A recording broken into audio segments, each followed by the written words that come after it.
Everybody has spent the last 30 days shouting at each other on the timeline about whether the machine Kendrick Lamar and Dave have quietly been welding together in the back room is really worth $500 million. And while every corner of the internet was busy arguing over that single number, Kendrick Lamar's people slid a stack of paperwork across a state clerk's desk that flips the entire conversation on its head. There is a sixth division inside this company. It is already breathing. It has been breathing for months. And the reason not one hip-hop trade publication has printed the story yet is because the sixth floor was never engineered to be announced. It was engineered to be found. And what I am about to walk you through in the next few minutes is the finding. Now, before the comments jump out the window and accuse me of making this up, let me tell you exactly where the receipts are sitting. This is not a whisper. This is not a text from somebody's cousin at a warehouse. This is trademark filings. This is limited liability formation records. This is the dust-covered corner of a comptroller's office where the real story of every empire in this country has always been hiding right out in the open. Somebody finally sat down with the patience to read the whole Kendrick Lamar file. So sit down, get comfortable, put the phone on Do Not Disturb, because the Kendrick Lamar and Dave free operation you thought you had figured out just grew a wing you did not see going up. And the new wing changes the math on every executive who ever tried to price this company from the outside. Before we go any deeper, I need a small favor from you, because a story this big only travels if we push it together. Drop a like on this thing right now. That is all I am asking. One tap, and if you have not already, tap the subscribe button too, because the rest of this year is going to be full of quiet paperwork stories exactly like this one. And I promise you the mainstream trade press is not going to catch up in time. We are on the ground floor. Kendrick Lamar's people are 3 moves ahead, and I want you 3 moves ahead with them. Let me walk you through the 5 known floors first, so you understand the size of the room we are standing in, and so the 6th floor lands with the weight it deserves. Floor 1 is the label imprint, the piece everybody sees. pgLang signs artists. Amon I. Amari's paper-cut debut project rolled out to the whole planet inside a 12-hour window, with no radio push, no teaser cycle, no press tour, and 0 cooperation from the traditional gatekeepers. That is floor 1. Floor 2 is the management arm. Kendrick Lamar sits at the center of it, and multiple industry sources put the Kendrick Lamar adjacent roster somewhere between 8 and 12 names that have never had their affiliation publicly confirmed. Floor 3 is the creative agency. That is where the NBA Players Association campaign was born. That is where the film work with Trey Parker and Matt Stone was quietly incubated over dinners nobody photographed. That is the arm that never posts, because it does not need to. Floor 4 is touring and live. The Grand National Tour closed out at $369.6 million, and the Seattle date alone cleared $15.373 million in a single night. Floor 5 is what people inside the walls have started calling the vault. GNX-era unreleased material, session tapes, cutting room verses, and what more than one insider is describing to me privately as the largest privately held stockpile of unreleased hip-hop music in the modern era. 5 floors. That alone is unprecedented. That alone is why every credible industry analyst has already pushed the valuation of this company past the $500 million line. And I am telling you tonight, there is a 6th floor. And the 6th floor is not a floor. The 6th floor is the foundation slab for a completely different building being poured while every commentator is still arguing about the roof of the current one. And here is where the story stops being interesting and starts being terrifying for a very specific room full of executives in Manhattan. Because this was not a spontaneous filing. This was not a random trademark somebody threw in the mail on a Tuesday. This was choreographed months in advance, and the timing gives it up. The trademark filings landed in the exact same window as the paper-cut rollout. They landed in the exact same window as the Grand National Tour ramp.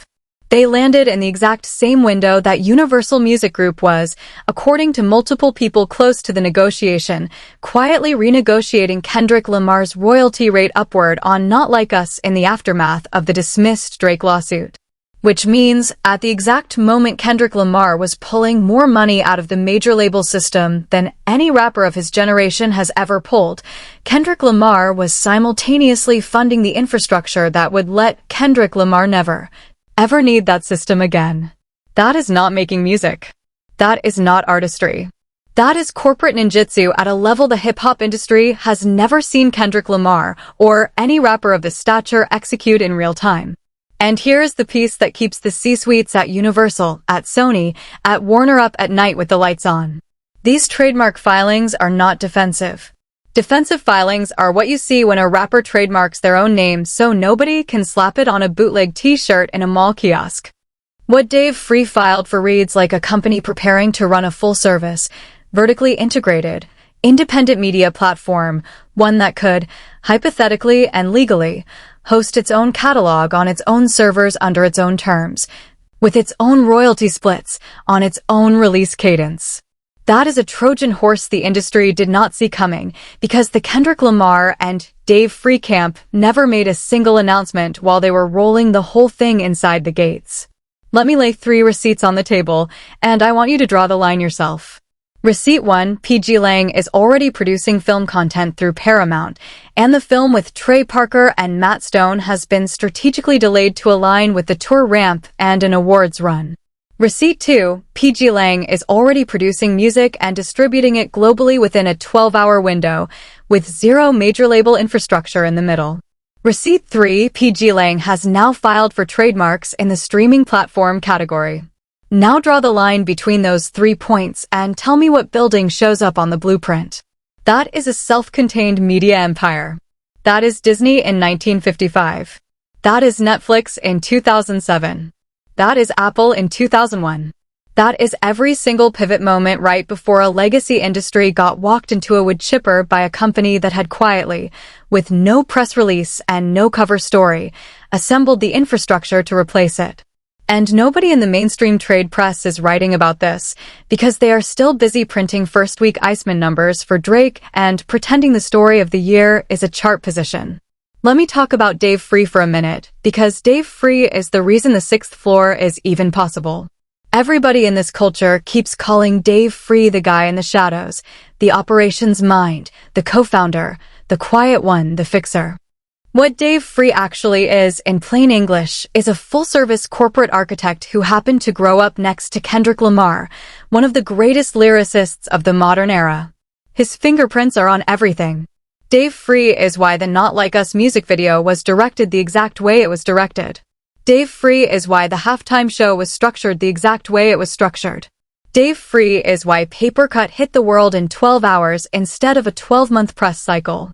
And I am telling you, with everything I know about how filings like this actually get organized inside a legal team, Dave Free is going to be the name on the signature line when the next public announcement drops.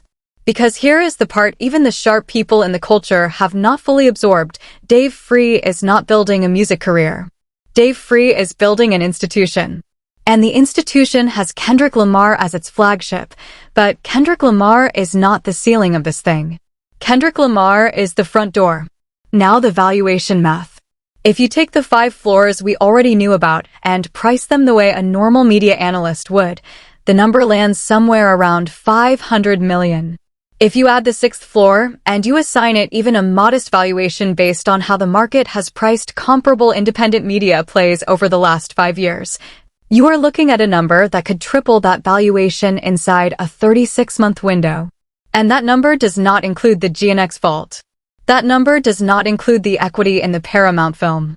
That number does not include the touring revenue baked into the current cycle. That number does not include the merchandising trademarks I just walked you through. So the next time you see a headline 6 months from now saying pgLang crossed the $1 billion mark, remember you heard it here first, and remember the paperwork was already sitting in the file cabinet long before the headline ever showed up. Now let me set this against what is happening on the other side of the rivalry, because this is where the humiliation stops being cultural and becomes structural.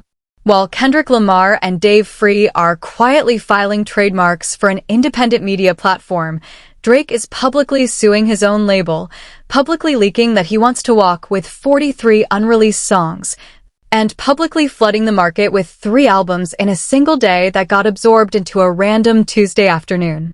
One side is building the future. The other side is trying to escape the present. One side owns the paperwork. The other side is trying to run from the paperwork. And when historians write about this decade 20 years from now, they are going to point at this exact quarter as the moment the tectonic plates cracked underneath the whole rap industry. Before I get to the second half of this story, take a second and hit the like button and tell me in the comments right now, do you think Kendrick Lamar's team saw the OVO collapse coming before the public did? Yes or no? Drop it. I want to see where the room stands before I show you the next piece. Because the next piece is the one that changes the answer. There is a rumor moving through 3 separate corners of the music business right now, and if even the smallest part of it is accurate, it means OVO sound, as we have known it for the last 15 years, is not going to exist by the time we get to the other side of this cycle. And when I tell you Kendrick Lamar's team already knew this was coming, I mean they knew months ago. The moves Kendrick Lamar made this year were not moves against Drake the artist. The moves Kendrick Lamar's team made were against OVO the company. And now the company is sitting on the auction block, and the timing lines up so cleanly with everything Kendrick Lamar built that the word coincidence stopped applying a long time ago. Let me start with what has already broken into the daylight. Multiple outlets have already reported that Drake sold 50% of OVO to Authentic Brands Group. That is the same private equity holding company that has already gutted and repackaged everything from Reebok to Forever 21 to the estates of Marilyn Monroe and Elvis Presley. That is not a partnership. That is not a growth deal. That is not 2 brands shaking hands and combining ideas. That is the opening move of a monetization endgame. Because Authentic Brands does not build. Authentic Brands harvests. The question every real one in the culture should be asking out loud right now is why Drake would sell 50% of the company that carries his own name and his own legacy. The answer, from people I have spoken to who watch these deal structures for a living, is that OVO needed the cash injection. And a company that needs a cash injection at the exact moment its founder is still one of the biggest streaming artists of the last decade is a company with bleeding problems that the public has not been briefed on. Here is the part nobody talks about.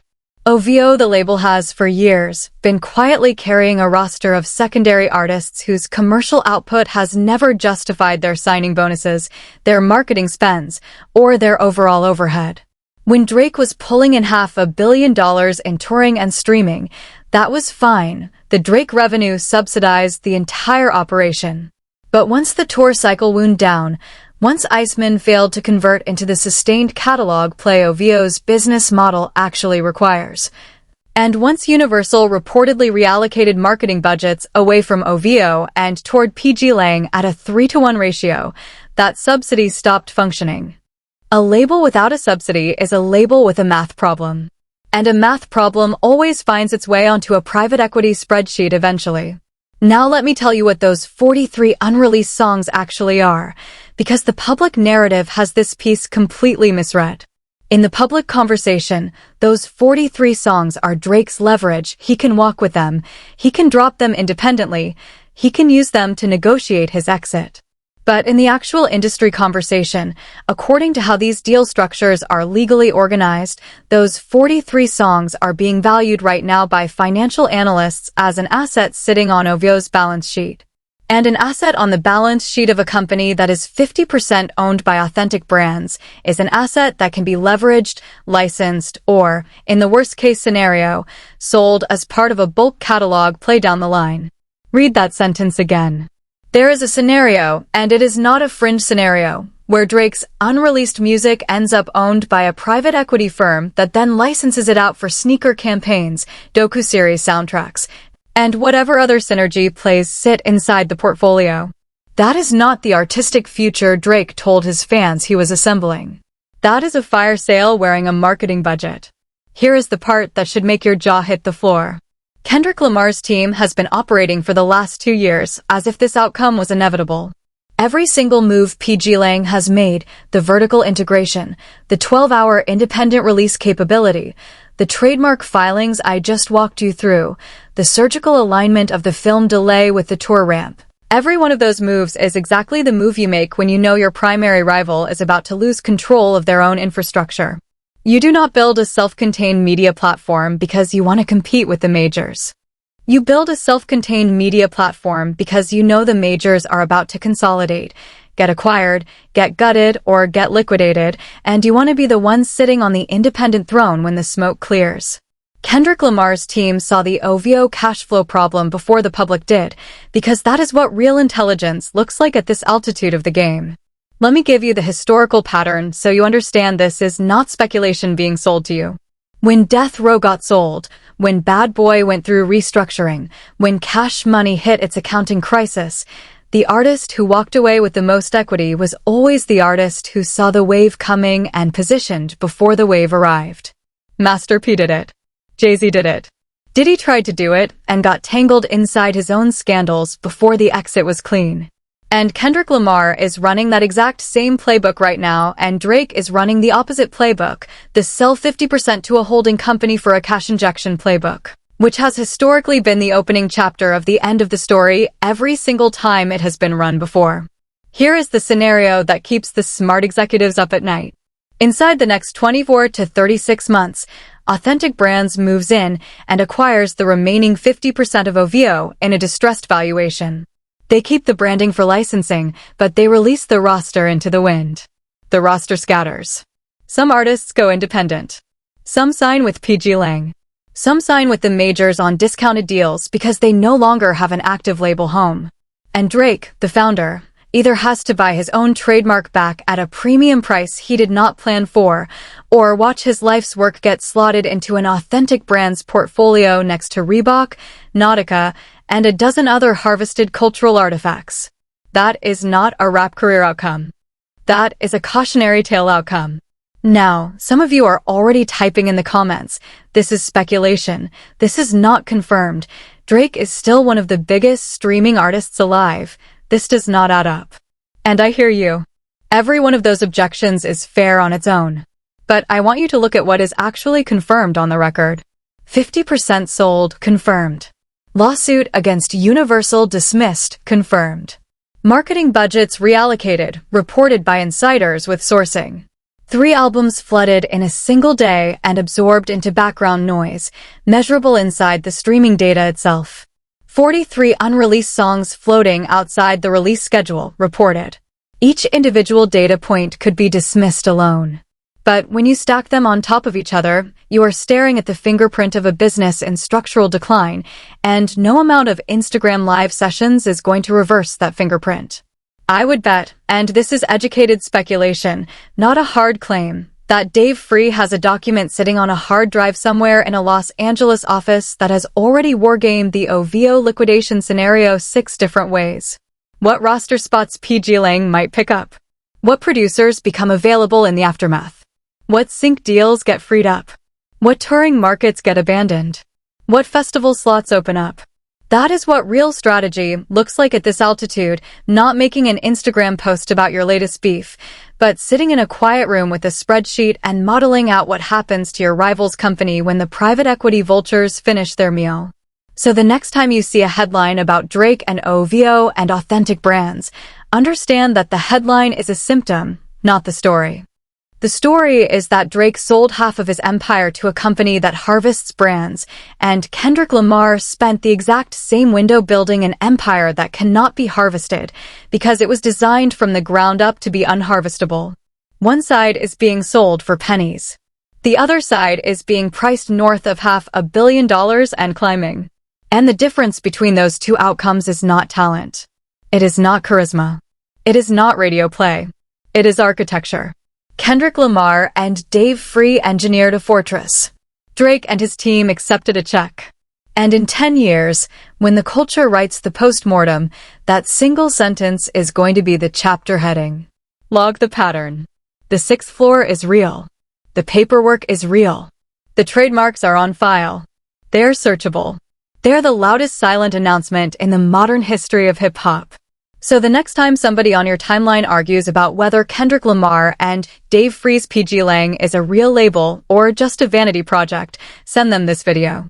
Tell them the empire already has a 6th floor. Tell them the elevator went up while nobody was watching the lobby. Because the pattern is the empire, and the empire is only getting bigger. Now, I want to hear from you before you close the tab, because this story is going to keep moving, and the people I trust the most to keep me sharp are the people in these comments.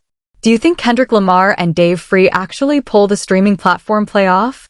Do you think Authentic Brands takes the other 50% of OVO inside 2 years? Do you think Drake sees this coming in time to pivot, or is it already too late? Drop your take. Argue with each other. I read every one of them, and the sharpest ones make it into the next video. If you rode this whole thing out with me, do me the one favor I never ask twice. Hit the like button, and hit subscribe if you have not already. This channel is where the paper trail gets read out loud while the trade press is still asleep. And if you want the next piece of this story, the one where I break down exactly which pgLang trademark filings I think are the most dangerous to the majors and why, that follow-up is already loaded on your end screen right now, waiting for you to press play. Do not close the tab. The 6th floor is only the beginning. The elevator is still going up, and we are riding it together.